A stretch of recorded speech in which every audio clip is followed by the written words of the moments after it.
নৃশংস অমানৱীয় বৰ্বৰ কন্যাৰ হাতত প্ৰাণ গ'ল মাতৃৰ মছলা খুন্দা পতাৰে খুন্দিয়াই হত্যা মাতৃক তেজেৰে লুতুৰি পুতুৰি কন্যা গুৱাহাটী মহানগৰীৰ মাজমজিয়াত সংঘটিত হৈছে এক চাঞ্চল্যকৰ হত্যাকাণ্ড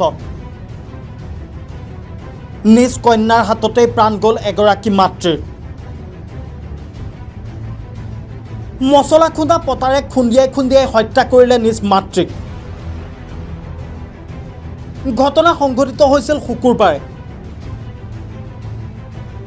শুকুৰবাৰে নিশা মহানগৰীৰ চচলৰ পূৰ্ণিমা মেনচন নামৰ এপাৰ্টমেণ্টত সংঘটিত হৈছিল এক নৃশংস হত্যাকাণ্ড নিজ মাতৃক পটাগুটিৰে খুন্দিয়াই হত্যা কৰিছিল এগৰাকী কন্যাই হত্যাকাণ্ড সংঘটিত হোৱাৰ পিছতেই এতিয়া হত্যাকাণ্ডৰ যেন ন তথ্য পোহৰলৈ আহিছে ইতিমধ্যে হত্যাকাণ্ড সন্দৰ্ভত প্ৰতিবেশীয়ে অভিযোগ কৰাও পৰিলক্ষিত হৈছে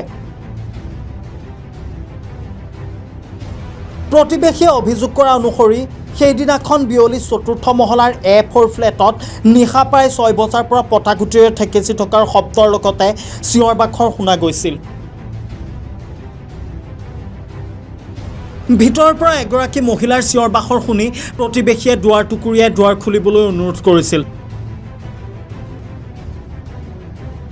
তৎসত্ত্বেও ফ্লেটৰ দুৱাৰখন কোনেও খুলি দিয়া নাছিল প্ৰায় এঘণ্টাৰ পিছত কইনা তানিয়া কুমাৰীয়ে তেজেৰে লুতুৰি পুতুৰি হৈ ওলাই আহে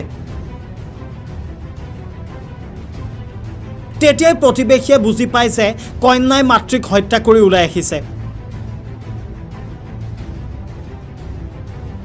ঘটনা সন্দৰ্ভত প্ৰতিবেশীয়ে দিছপুৰ থানাত অৱগত কৰে ঘটনাস্থলীত আৰক্ষীৰ লোক উপস্থিত হৈ মৃতদেহটো উদ্ধাৰ কৰি GMCHলৈ প্ৰেৰণ কৰে ইপিনে আৰক্ষীয়ে হত্যাকাৰী কন্যাক গ্ৰেপ্তাৰ কৰি থানালৈ লৈ যায় নিজৰ জীৱন সুৰক্ষাৰ বাবে মাতৃক হত্যা কৰা বুলি কন্যাই ওচৰ চুবুৰীয়াক অৱগত কৰিছিল সম্প্ৰতি হত্যাকাৰী কন্যাক দিছপুৰ আৰক্ষীয়ে মাৰাথান জেৰা অব্যাহত ৰাখিছে আৰক্ষীৰ জেৰাৰ অন্ততহে জানিবলৈ পৰা যাব কি কাৰণবশতঃ এনেদৰে চাঞ্চল্যকৰ হত্যাকাণ্ড সংঘটিত কৰিলে কন্যাই কিয় নৃশংসভাৱে নিজ মাতৃকেই পটাগুটিৰে খুন্দিয়াই হত্যা কৰিলে কন্যাই সেয়া সময়ত হ'ব লক্ষণীয়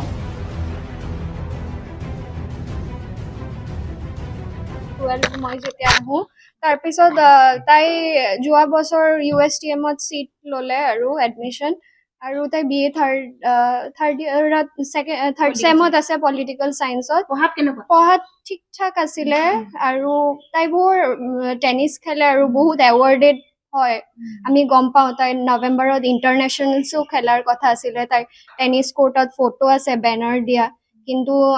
মইতো নিজে এক্সপেক্ট কৰা নাছিলো যে তাই মোৰ জুনিয়ৰ হৈ এইটো কৰিব তাই কি কৈছিলে তোমাক তাই মোক লাষ্টত অকল এইটো ক'লে যে তাই যেতিয়া পুৰা মানে ব্লাডে দি একদম পুৰা ভৰি আছিলে তাই লাষ্টত ক'লে যে মই যি কৰিছো মানে মই সেল্ফ ডিফেন্সৰ কাৰণে কৰিছো মই মানে সিহঁতৰ ফেমিলি মেটাৰ কিবা হ'ব চাগে মা সেইটো বুজিব খোজা নাছিলে সেইটো কাৰণে মই সেল্ফ ডিফেন্স ঘৰতে আছিলো তো মোৰ থাৰ্ড ফ্ল'ৰৰ নেইবাৰ আহি মোক মাতিছিল যে ইয়াত এটা চিঞৰ বাখৰ হৈ আছে যেহেতু আমি একেলগে থাকো এটা কিবা হ'লে আমি হোৱাটো কৰ্তব্য আমাৰ তো আমি দৌৰি ওলাই চাইছো বহুত চিঞৰ বাখৰ এটা মাৰপিটৰ আৱাজ চিঞৰ বাখৰটো প্ৰথম আমি ভাবিছিলো দাদা আৰু ভাবিৰ চাগে কাজিয়া হৈ আছে পিছত আমি ভিতৰৰ পৰা বাহিৰৰ পৰা বহুত দৰ্জাত ঢকিয়ালো যে মাতিলো যে দৰ্জাটো খোলক যে আমি দৰ্জা খোলক আমাৰ লগত কথা পাতক কি হৈছে আমি সবাই মিলি চুৰা কৰি দিম কিন্তু লাষ্টলৈকে তেওঁলোক দৰ্জাও নুখুলিলে পিছত আমি ক'লো আমি পুলিচ মাতিম হাফ এন আৱাৰ হ'ব তাৰপিছতে ভাবি ভিতৰৰ পৰা আমাক মাতিছিল যে মুঝে বাচালো ভাবি বুলি মাতিছিল ভাবি মুঝে বাচালো আৰু এইটো আমি শুনি পাইছিলো যে মোক মাফ কৰি দিয়ক মানে মুঝে মাফ কৰ দো মানুহজনী যিজনী ঢুকাই গ'ল আমি এতিয়া বহুত চেষ্টা কৰিলো তেতিয়া আমাৰ জেন্টছ বিলাক কোনো নাই চবে ঘৰত বাহিৰত আছে এতিয়া উপায় নাই আমি কি কৰিম লাষ্টত বহুত মাতিলো পুলিচ লাষ্টত মোৰ নেইবাৰ পুলিচক ফোন কৰিলে পুলিচক ক'লে তাৰপিছত লাষ্টত যেতিয়া তাই পিছফালেদি ওলাই এই কাষৰ তাইক মাতি ক'লে আৰু যে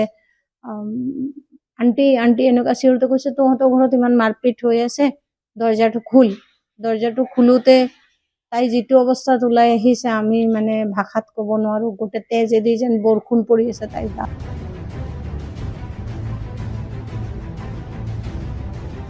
bureau report, reporter any Guwahati.